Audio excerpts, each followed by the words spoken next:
what the king of Egypt was called in antiquity. The Greeks created this word from the Egyptian words per-ha, which means great house. This is like how we say the White House when we refer to the President of the United States. We mention the place when we are really talking about the person living there and leading the country.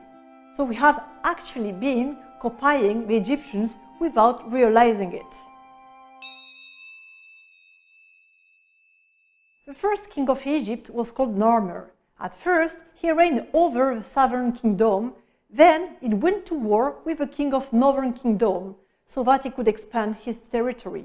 Long story short, he won, united both kingdoms, and created Egypt.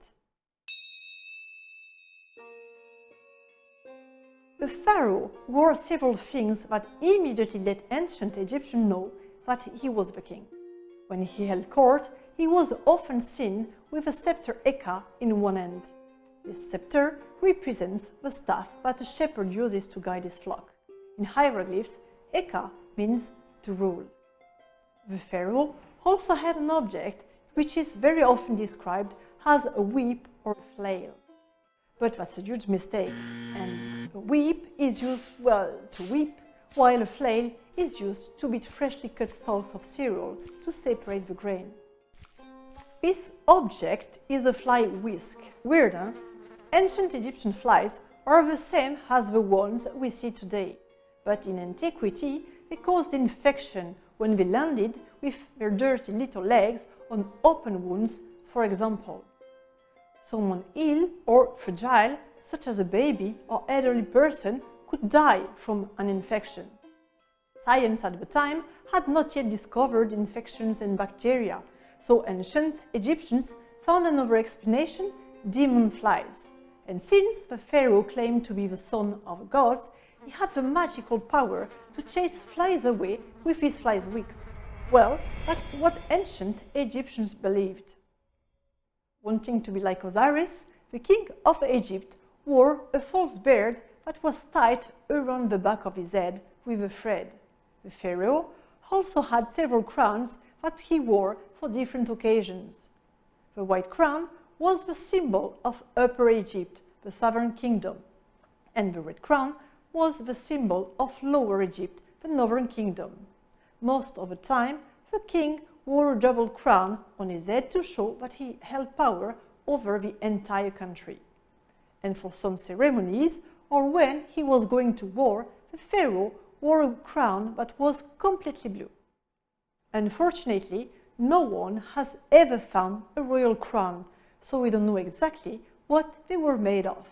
But it's safe to assume that these crowns were very heavy, so the king could not have worn them all the time.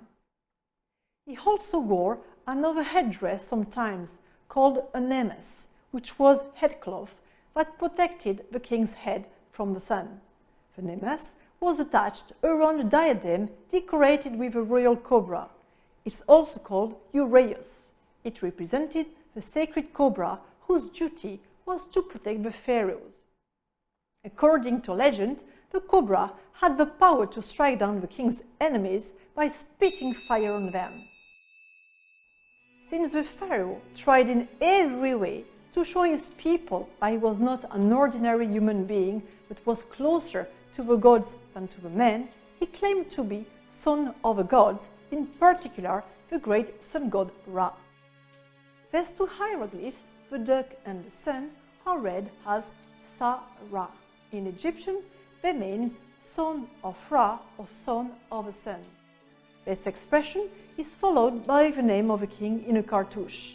The cartouche is a coil of rope around the name of a king, and it serves two purposes. First, it protected the name of a king by surrounding it with magic, and second, it allowed all Egyptians to immediately recognize where the name of a king was written. By looking at this picture, you can easily find the name of a pharaoh, just like most of ancient Egyptians who, like you, didn't know how to read hieroglyphs. And to stand out from the crowd, the king of Egypt had not one but 5 names. On top of a name given to him at birth, the pharaoh also adopted 4 other names on the day he was crowned. The name that was most widely known was not his birth name, but his made-from name, which is called the Nefertiti name. These 2 hieroglyphs were used to write the king of South and North in Egyptian. The reed represented the Southern Kingdom, or Upper Egypt, and the bee represented Lower Egypt, meaning the Northern Kingdom. Like the double crown, they were also a reminder that the country was created from 2 kingdoms.